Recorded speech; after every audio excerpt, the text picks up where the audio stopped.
Hello, I'm Joey. And I am Owen. And today we saw Mad Max 4 Fury Road. Yes, we did. And I really enjoyed it. As did I. And in preparation for this, Owen has never seen any of the Mad Max movies. So I rebought them on Blu-ray because I had them on DVD, but I rebought them on Blu-ray. Got this is the Scream Factory edition. I'm really happy about this. The rest are kind of generic releases, but we watched them all, and to my surprise and yours, you liked them. Yeah. I didn't really think I'd enjoy them like much at all, but I try to like things that he likes and be a supportive person and stuff and get excited about things genuinely because he's excited, and I expected that to be what it was, but I really liked them a lot. Maybe we should talk about the other ones first, like our opinions on the other ones before we talk about the new one. To make an even longer video. By the way, Kevin, I know you said this last time, the lighting's better, and because Kevin complained about the lighting last time. Lighting is better, and we're gonna try not to spoil anything till about a little bit later, and then we'll say spoiler warning. Yeah, we'll do a spoiler warning. We'll do a spoiler. Or we can just not because it's Kevin. Yeah. By the way, subscribe to That Movie Nerd Kevin. He's a friend of mine. Does good videos. I hate him. Anyways, let's talk about the first one for just a moment. Okay. I really liked the first movie. As did I. The first movie is kind of this, Mad Max is this is just kind of a normal guy trying to make sense of this world that's just crumbling around him, and everyone's trying to maintain order, and it's impossible. It's inevitable. Foundation's just crushing around him, and it's how he deals with it. And I think it's a cool story. It's a simple revenge story, but it also has so much more going on with it, and plus great stunts and effects. What did you think of the first one? Things go boom. Yeah, I can't look at you and keep a straight face. I really liked the first one. Like I said, I didn't expect to like it. I expected the first one to be more things go boom instead of setup, just from like what you told me, like just the brief clips of trailers I'd seen and stuff that Mr. Hollywood had shown me. It was very things go boom, things explode, and I didn't think there was hardly any plot, and it was things go boom. And that's the official definition now. And so I was really surprised that there actually was more build up than I thought, and more like quiet moments than I thought and stuff. And it gave me more reason to actually like care about where the story went with Mad Max, and it was a cool setup. Yeah, I liked the first one a lot. And the second one, Road Warrior, is my personal favorite of the trilogy. It's I feel like it takes the elements from the first film, and it expands on them, because I think Max is a really interesting character. So in the first film, you saw Max dealing with the world becoming more violent, and then the second one was about his struggle to not become that which pretty much created him, the violence that made him what he is, just trying to fight what he was becoming. And it's also just a really great action film. It's paced really well. The stunts are even more, they're fantastic in the second one. And I've always felt that the second one was just a more interesting movie than the first one, but the first movie is also good, so it's not like saying the first movie's bad or anything, but I feel like it's a nice, the first two films go well together. You get to see the world decay a little bit more, and the second one's my favorite. And, things go boom. No, when I saw the second one, it threw me off because I didn't expect to see as much decay, and that's like what I keep talking about to him excessively. That like I expected it to be more like eased into the world. Is digressing the right word for this? I think so, yeah. Maybe. Okay, let's just go with assuming it is. I expected to see the world digressed a little bit, but not as much as it was, not quite as different, and like Joey was saying, it's a different area, and it's a different location, and all that, and so I understand why it was the way it is, but like, it threw me off a lot, but it still managed to pull me into the movie, and win me over a lot, and enjoyed it. The one girl's hair really distracted me. I made fun of it the whole movie. It looked like she had a spool of thread on top of her head, and that bothers me. But I digress. And the third movie, Mad Max Beyond Thunderdome, I really, really enjoy the first half. I think the first half, like the world's digressed even more. It looks. I hope that is the right word. I hope that's right. The world has gotten worse, and another thing that I kind of liked about it that I hear a lot of people say it's a complaint is Mad Max's car is destroyed in the second movie, and then in the third movie, his car is not even what it was anymore. It's all it is the shell of his car, and he added all this stuff to it. And I thought I liked that. I thought like, oh yeah, they acknowledged the fact that they destroyed the car, because they made a big deal in the first movie about how it's the last of the V8 Interceptors. It's the last one. And then, instead of just having to magically have another car, it's this just destroyed vehicle on top of another machine. And I thought that was an interesting thing to do. And then they take it away from him and take all his guns away.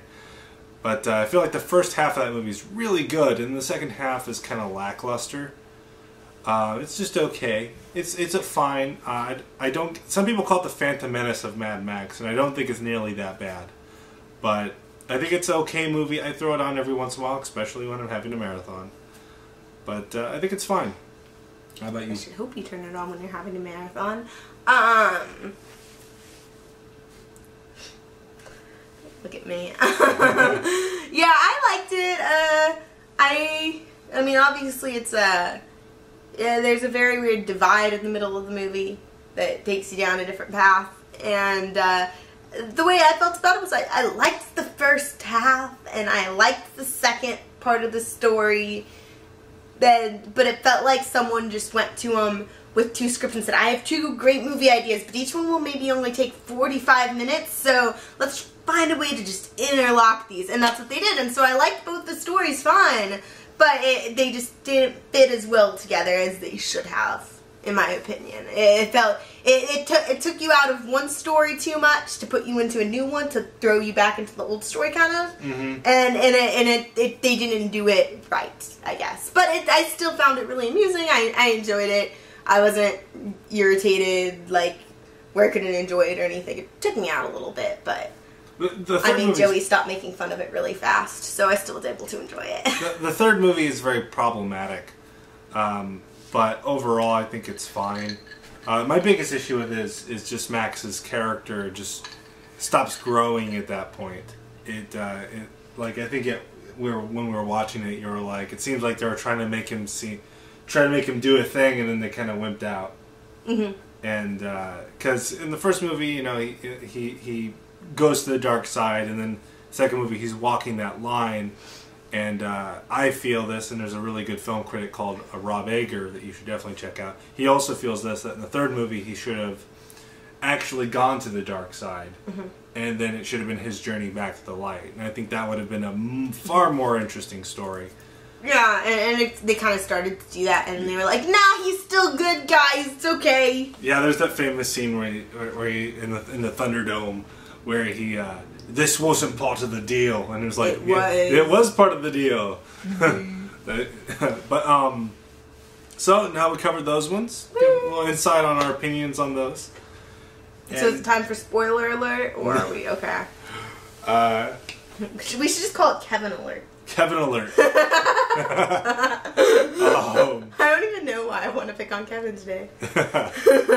So, and now we're here at Mad Max 4, Fury Road.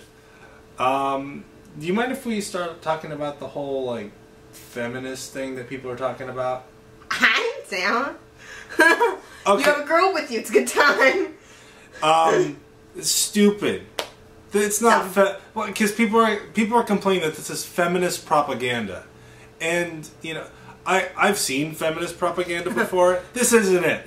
Yeah, no. This is not no. What this is, these are well written female characters in a film that where pretty much everyone's kind of well written except for Max. And I can see the irritation of just like, oh, there's all these female characters that are really strong, and then Mad Max is kind of weak, and I can see that irritation, but it's by no means propaganda. Mad Max was not played by Mel Gibson? Yeah, Gibson. Mel Gibson. He is not going to be as strong no matter what you do.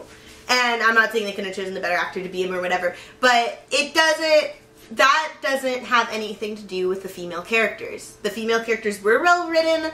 The storyline, like Joey was saying, was written back in the 90s, right? Yeah, it was supposed to come out around 95, and there were some delays. And then they were going to make it around 2000, and then 9/11 happened. And so then it delayed it even more because the Australian dollar was worth more, and if they made it at that time, the budget would have been upside down, so they couldn't make it then. And then they tried to make it again, and then Mel Gibson went crazy, and so... So, point is, though, it was a story written a while back. It's not some new modern thing where we took the stereotypical Tumblr feminists, and they were like, let us write a little fan fiction script about Mad Max. It's not that, okay? Like... It's actually a story that's existed for a while, and they finally did it justice, and they actually did a good job with it. There's a lot of female characters that suck, and they had some good ones, and it did a good job, but it wasn't propaganda. This is what if you're watching a movie and there's the strong, independent female woman. If they have that in it and they do this line, this is the cop out on trying to write a strong female character. This line. Oh shoot, I forgot the line. It's this line that drives me nuts in every movie. Oh shoot, I can't remember it now. Yeah, it's like, oh yeah, it's, if you guys are done measuring your penises, let's get this done. Or something along those lines. I know they did it in Man of Steel. It's done the making the penises kiss. Yeah, it's like insulting someone's penis and trying to see like, oh, you have your genitals are on the outside of your body, and so your reproductive organs are on the outside of your body, not on the inside. Or the doctor comes into the room. The doctor's a girl. That's right, boys. Yeah. There's actually a great internet article that's like a day in the life of an empowered female character that just parodies all the stereotypes of strong female characters, and it's pretty spot on. These characters are women, yes, but it's not dwelling on that. The fact that they're women is only brought up in the fact that they were sex slaves at one point.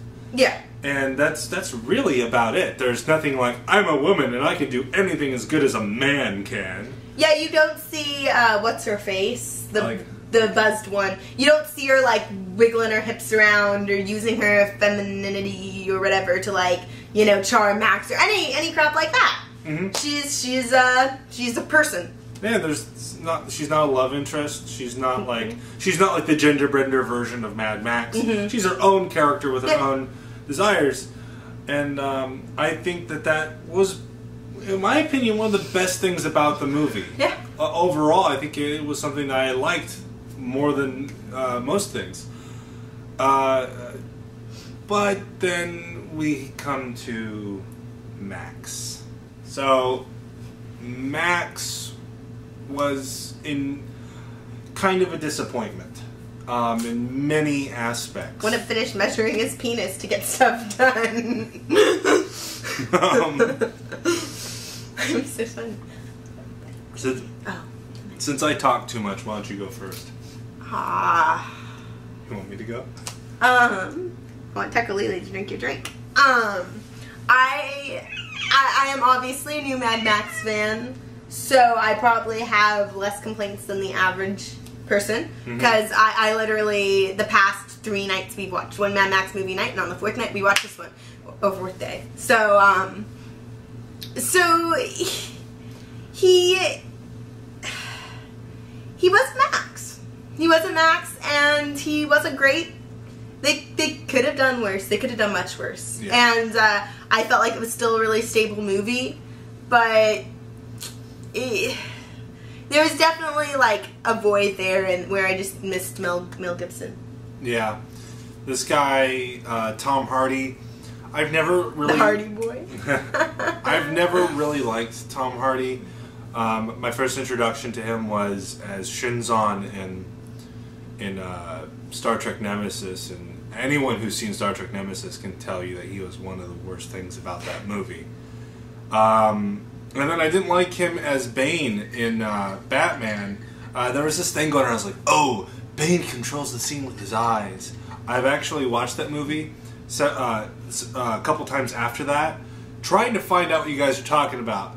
The camera's too far away from him in most scenes for you to see his eyes, and when it is close enough to his face just looks tired because he has a mask strapped to it. So he's not. I don't get what you guys are saying about him controlling the scene with his eyes. They shoved a mask on him in this movie. Yeah, it's a very similar looking mask, doesn't he? Yeah, and then there's that other guy with the mask. There were multiple masks in this movie. But I did really, really like him in Bronson. He had a lot of charisma in Bronson. So when I heard about him playing Max, I wasn't overly thrilled, but I was like, oh, he'll be serviceable.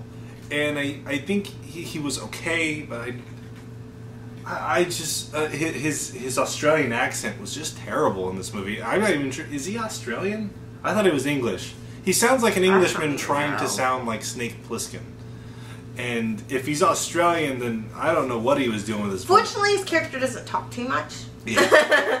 Yeah. He kept quiet a lot. He was fine with making faces. Yeah. And like that. Here's my same complaint with Beyond Thunderdome. They didn't do anything with his character. He was just there. He was fighting personal demons, but in the most generic way possible. Like and then, the demons. Yeah. Let's talk for a moment about. Should we go into spoiler alert time? Is it time for spoiler? No. Is it time for Kevin alert? No. No. Okay. I think we can talk about this. Oh. Because I don't think this is too much of a spoiler. Okay. Mad Max's son in the first movie. Mad Max's son is a blonde. And he's also a baby. Probably like 1.5. Maybe. Yeah, 1.5. Yeah, somewhere in there. Little kid. Mad Max 4, it flashes back to the big moment in the first movie. And Mad Max's 1-year-old son is now a... maybe 6. 6-year-old little girl with black hair. I think it was dark brown. But other than, the gender swap and age swap and everything, yeah, instead of motorcycles that do the action, it's now weird looking cars. Yeah. It's almost like George Lucas wrote it, because George Lucas didn't watch the original trilogy when he wrote the prequels. But it was odd. It was a weird continuity issue that surprised me, and my initial thought was, oh, maybe they just didn't have the rights to the original movie, because I believe that one's owned by MGM and the rest are owned by Warner Brothers. But then later on, they cut to footage from the original film. Mm-hmm. And it's just weird, because the moment they flash back to looks awkward, mm-hmm. where the moment in the original movie is just done in a very kind of shocking way and would have worked so much better in that movie. And I don't get that. And then that event, like his demons haunt him throughout the movie, but then it just doesn't make sense. It doesn't make sense. They do it wrong. What I was saying is, it doesn't make sense, because in the past movies, yes, he's haunted, but not by like literally some girl popping out of nowhere being like boo, basically. Like you can tell he's haunted, and that's it. But in this, it's like he's pretty much hallucinating. Yeah. He's having serious issues, and if those weren't issues in the past 2 films, they shouldn't be issues in this film. And I mean, maybe he's just gone totally crazy, and that's why his son has turned into a daughter, and he's hallucinating. Maybe he has a disease. Maybe he's got some syphilis going on or something that wasn't explained. Syphilis of the brain. But maybe.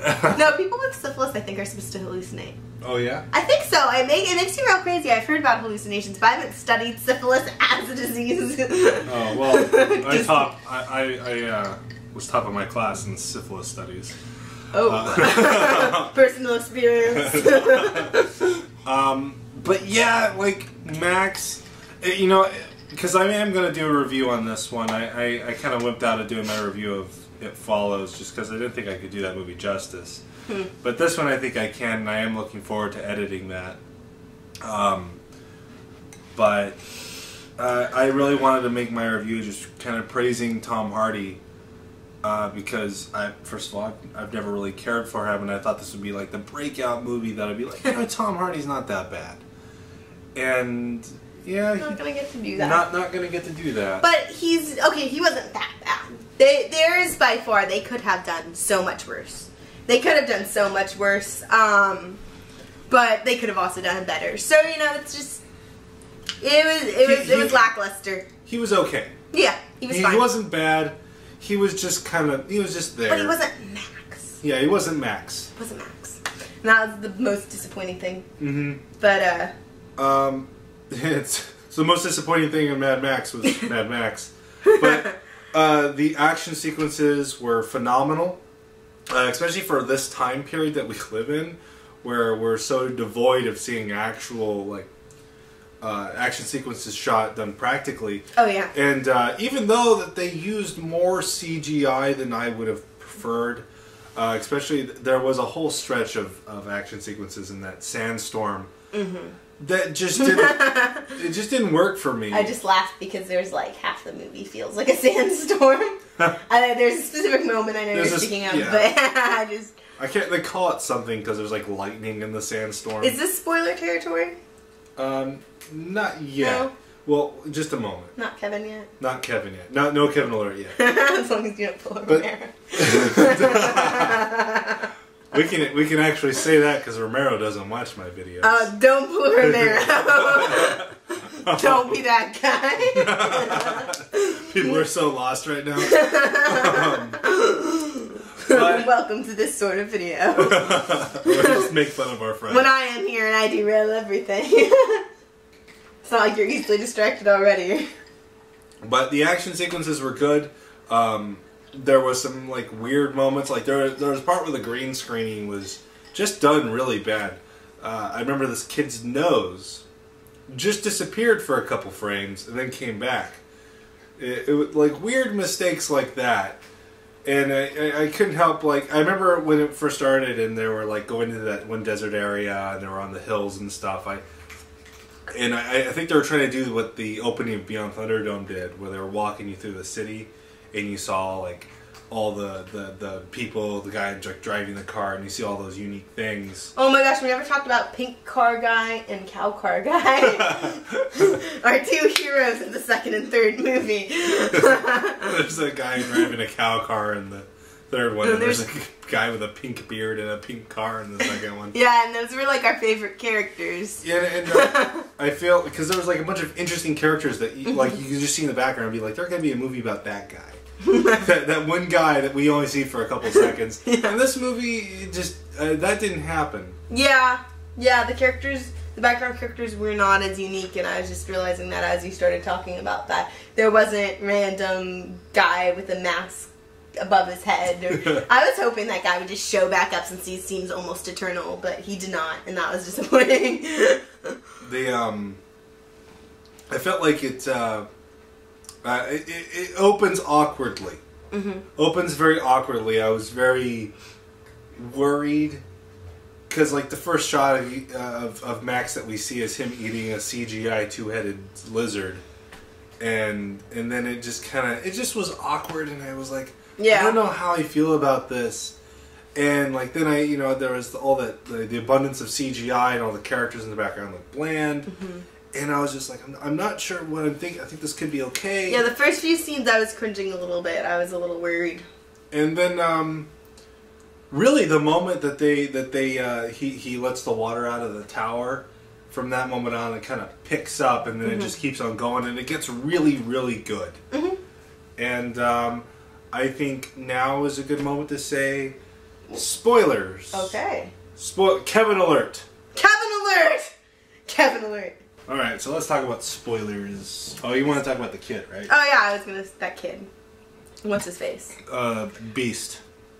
The kid that was in Warm Bodies. That's about a boy as a kid. That kid, he's been around a long time. And I wouldn't say I'm particularly a fan, although I did enjoy him as a child. But I do... That's so creepy. I liked him as a child actor. He was very good in About a Boy. Don't look at me. Anyway, other than me enjoying him as a child, I was really interested. Joey brought up that he was going to be in the movie, which I didn't recognize him in the trailers because he just looks a tad different, and just a little bit. And I was actually, his first scene was very awkwardly he was supposed to be like drugged or something in that. I guess the way it sounded was that he was putting on a voice, and I was just like, is he gonna be like this the whole movie? Because I want to see him do well, and I think he can be a very good actor, you know. And so I was kind of cringing, and I felt like he actually did a very good job, like overall in his character. Yeah, I got kind of worried that there would be like an awkward romance, but they kind of hinted at something like that. Yeah, they definitely hinted. But it never like flourished into be like, I love you, girl. Yeah. 5 minutes ago. You know? And he one of my favorite gags in the movie, he has 2 tumors that he named. They have little happy faces drawn on them. Yeah, he was most the comic relief really in it. And it played well. He wasn't like super wacky or anything, but he was likable even when he was bad. And then we already said spoiler alert, right? So and then when he is like good down the line, he's still perfectly likable. He's likable in both ways. It's not like, oh, but now I've already seen him be a scumbag, and it's kind of like, like you don't really want to see him be good anymore. Like he does a good job of being likable, considering he looks like very bad. Yeah, he looks like a white supremacist. I mean, his makeup looks good, but his fangirls probably aren't going to be wanting him in this movie. I hope. He has fangirls? Oh, he has fangirls. Really? Yeah. He got an article in 17 once. I think he's not that good looking of a guy. He has brown hair and blue eyes. Is that beauty now? I have brown hair and blue eyes, and I was told I was ugly in high school. I mean, your eyes aren't blue anymore. Oh, you said blue, they said brown. No, brown hair, blue eyes. Oh. No, I mean, I feel like I'm gonna sneeze. I'm not going to, apparently. Okay, like I'm not saying he's like the stud of the century, but if you look at it this way, Matthew Perry has fangirls, and I mean he has Chandler. But you know, any guy in Hollywood there's like a Steve Buscemi fetish. Like no matter what guy it is. I was looking this up late at night one night, looking for his fangirls because I just got really. I was with a friend, and I was something like, does he have fangirls? And I mean, everything exists, and this guy's young, has brown hair, blue eyes. He's not bad to look at. And he was the one in that Psycho thingy, wasn't he? Or was that someone else? I'm trying to remember. That was someone else, huh? The Bates Motel? Yeah. No, he's not in that. Yeah, that was someone else. But yeah, no, he has fangirls around. But they're not gonna want him probably in this one. Yeah, no, that's gonna be a whole new group of people that want him from this one. He looks pretty gross in this movie. I noticed that this movie didn't seem like all like leather fetishy as the last few movies. Nope, this one was a lot more. There was some random nudity in there at that one part. Yeah. But like it wasn't as nudity. There weren't like the buttless chaps. There weren't like the first. Yeah, it's the first one, right? That has like the guy that gets raped. And the girl that's like, I assume raped, like the guy and the girl in the car or whatever. Yeah, you see the guy's like pink butthole. Yeah, like this one didn't have as much vulgar stuff like that, and probably because that's become more and more taboo, and the way to win people over, in theory, is not to like have a lot of butt rape going on. Well, you gotta understand the time period that Mad Max came out. That was during the whole Aussie exploitation type period. There's a great documentary about that called Not Quite Hollywood. You should check it out. Yeah, I feel like it seemed a little separated from the others just because it did have less of that, but each movie seemed to have less of that as it went on in a way. So I would say this one's more comparable to Beyond Thunderdome. Yeah, I agree. Yeah, I liked this movie quite a bit, but I would say, in my opinion, like as far as entertainment value goes, it's on par, maybe a little above, maybe a little lower of Beyond Thunderdome. I'd have to see it again. Yeah, that's what I said after every movie when Joey would go, which one's your favorite? I have to see it again. Yeah, I feel like I'm gonna have to like kind of see this one a few times before I have like some sort of concrete opinion. I think overall the storyline was more solid than Beyond Thunderdome, and that's great. Yeah. But it had less of Max than Thunderdome, and that's disappointing. And the biggest thing about this movie was it's pretty much 2 or 3 chase scenes, and that makes up the whole movie. Yeah, and I'm not a fan of chase scenes. I'm not. I have a lot of trouble paying attention. I'm a really easily distracted person, and chase scenes have never won me over. But Mad Max won me over, and this one was good. It didn't bore me, even though they were constantly chase scenes. It's fun and it's interesting. I'd like to watch this movie called The Chase with you. It has what's his name? The winning guy. Hashtag winning. Charlie Sheen. Yeah. Has Charlie Sheen in it, and the whole movie is just him. It's in a chase scene, and it's just so funny because they never leave the car until the end of the movie, and it's a comedy. I mean, okay. I'd like to watch that with you just to see what you think. I've seen a few things that I like. Just in general, I'm not like a huge chasing movie. Like a lot of times, I could watch this whole action movie and I'll be into it, and then suddenly they'll be on the car and they'll have guns and they're rolling on top of the cars for some reason, and I'm just sitting there being like, oh man, I have to pee. And I think that half the movie anyway, but usually I'm able to focus past the pee. But I'll just be sitting there being like, I have to pee. When is this part going to be over? If I like phase out a little during this part, am I going to miss something vital and have to pretend like I know? Like that's me during chase scenes, and I've only caught myself doing that a couple times throughout the whole Mad Max series, which is amazing because normally that happens like within 2 minutes of a chase scene, and these are like freaking hour-long chase scenes. Yeah, the second film has a 13-minute chase scene. Which I paid attention through all of it. Yeah, and I honestly think that one's the most impressive out of all 4 movies. Just on a technical level, I guess. I just think it's the best. You know what the best chase scene I think is? What? The one from Raiders of the Lost Ark, where the Nazis are climbing on the side. I love that scene. I like the one in Pirates of the Caribbean 3. What? Is that the one where they're running around on those giant like balls? I can't remember. I saw it like once and I was like, what's going on and where did Shia LaBeouf come from?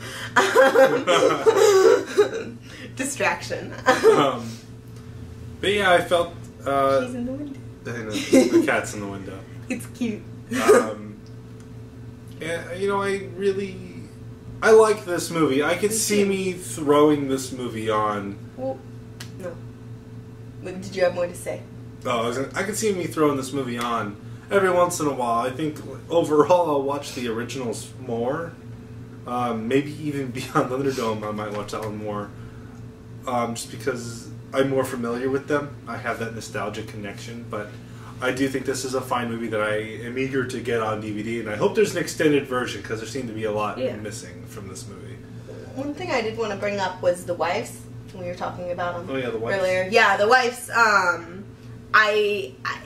I felt like they actually did a good job with them, and obviously it's a dystopian future, and the wives are like basically sex slaves. So we called them sex slaves at the beginning, which is not okay, obviously. But I mean, it's dystopian, so if anyone tries to pull like that sexist card, then you're stupid.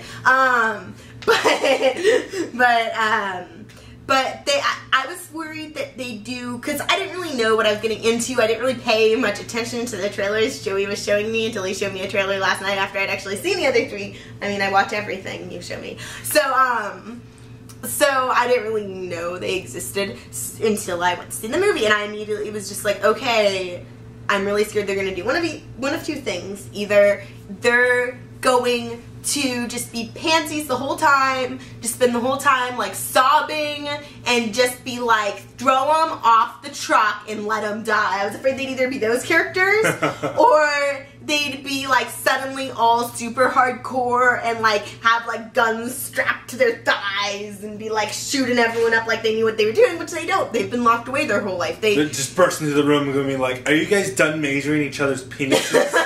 Yeah. Like, that's right, I'm a girl. Like, they should be fairly defenseless in a sense. Dyslexic. Yeah, they should be fairly dyslexic. They should be fairly defenseless because they have been locked away their whole lives, but also they have grown up in this dystopian world, so they shouldn't be totally clueless. I liked how each one was unique. Yeah. There was one that was a wimp and like, oh, you know. Yeah, my point was that they were neither of those things, as like all of them were individuals, and one was more of a wuss, and one was eager to get in on the fight. Yeah, one was really eager and aggressive, but not to the point where you're like, oh my gosh, shut up. One was like, yeah, like they all had character, like, and not where you like know a ton about them, but you know. And then one of them is like, oh hey, warm bodies guy, I know what you look like without all this makeup, but they didn't go too far with that either. And that was good because Mad Max is not a romance series, and no, I don't want that. I could honestly see Mad Max with the robot arm chick. Yeah, I could see that because like I feel like they're wearing. Because they're making, they said there's possibly gonna be another movie, and I feel like it's kind of wearing thin on Mad Max being that loner. I think. Yeah. I was really hoping at the end of this movie, I was telling you this at the end of the movie. I really was hoping that he was gonna start like he was gonna get in his car and you know drive away like he does in every movie because he's always alone at the end of every movie. And I was really hoping he was gonna get in the car and the robot hand chick was gonna be like. Was going to get in with him and then was going to be the end of the movie. And instead in this one he goes off to be alone again, and I feel like they're playing that card a little too much with this franchise. I feel like...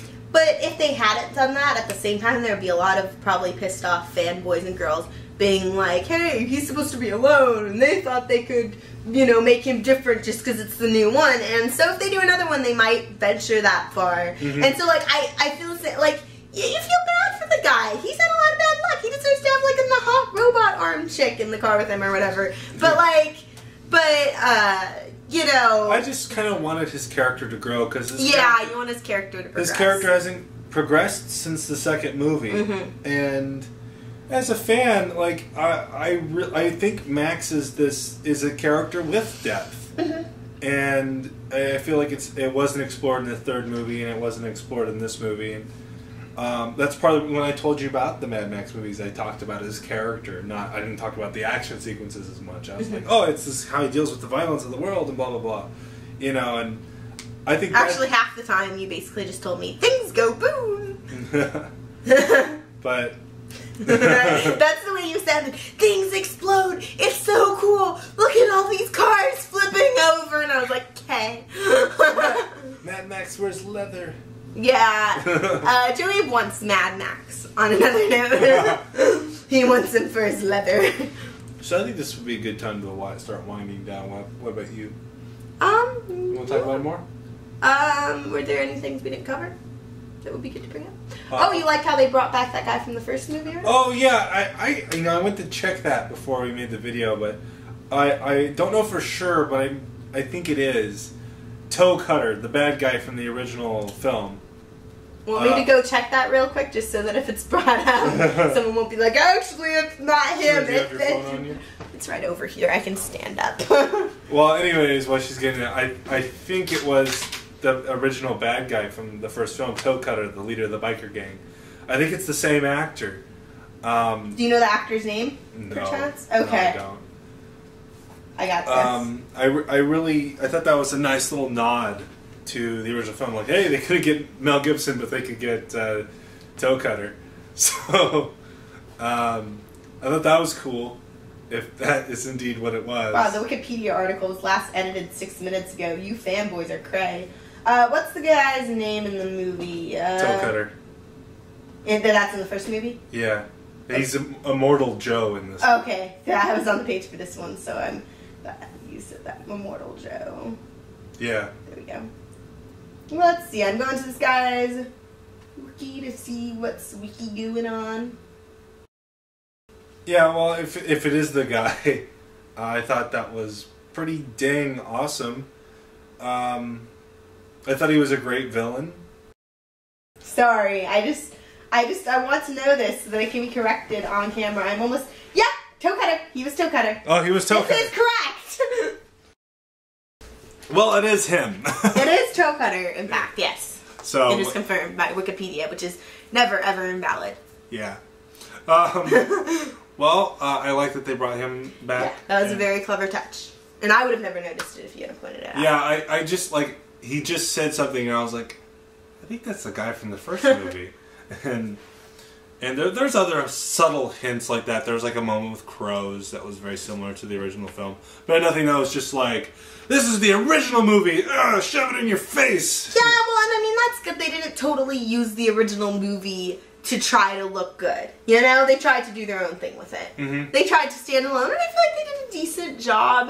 The worst thing for me, honestly, wasn't Max. It was the flashbacks. Because I'd sit there being like, dude, you freaking screwed up because of an hallucination problem that you didn't have in the last 2 movies. This makes no sense, and you did not have a daughter. And that really bothered me. That bothered me more than Mel Gibson not being Mad Max, just because, like, he wasn't the centerpiece of the movie. Yeah. So it mattered because it's supposed to be Max, but it didn't matter as much as that irritated me with the hallucinations. Yeah. I feel like that was the worst part of the movie for me as well. I was confused at first. I actually thought I missed something in one of the movies, and that was like some other child or something. You know what I thought it was? What? I thought it was his wife at first. Oh yeah, me too. And then as they showed more, I was like, that's not his wife. That's a little kid. It looks like his wife. It's a kid that looks like his wife. And then she's all, Dad! And I'm like, when did you have a daughter? Yeah, and at first I was like, I thought it was his wife, and then I was like, I must have like missed something where like there's some kid he didn't rescue in the other movies. I don't really remember this. And then, yeah, it turns out that they just, you know, he has a daughter now. Congrats, Dad. But I think that's it. I would definitely recommend this movie. Me too. Me as well. I think it's really good. I could only really see one movie this month, and it was either this, Ex Machina, or Ex Machina, or I don't know. That one movie with the robot chick that I really wanted to see. And Avengers. That was like my options, and I was like,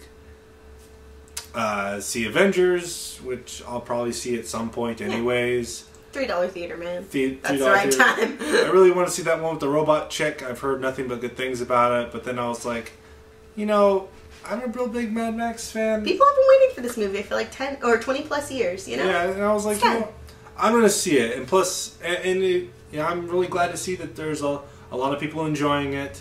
Yeah. I feel like the people who are calling this feminist propaganda are idiots. Yeah, same. And as someone that's just saw the first 3 movies, I mean, I think that this movie would stand alone on its own if you have not seen any of the other movies. I feel like they're all like that, though. Yeah, I agree. But I feel like it added so much more to see the other 3 movies first. Like, I wasn't planning to see the other movies first just because we've been very low on time lately, and we haven't got much time together, so I didn't expect to see the other movies first, and just ended up working so that we could watch one a night. And, very glad I did. I think it's a much better build-up. It makes you appreciate this movie a lot more, and appreciate Max and just everything a lot more.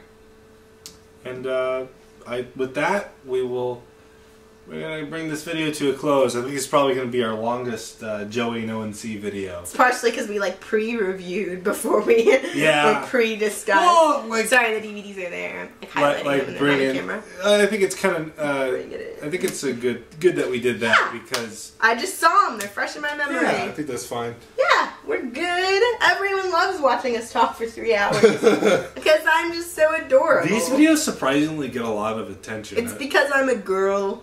Should I have cleavage in the next one? Next one, I'm in a bikini. Watch Joey Hollywood. Well, that's it. Thank you for watching. If you watched this long, thanks. Thanks. Please check out some of my other videos. One that I liked a lot more than I thought I would was the Lake Placid series review. I think that's a good one. You should check it out.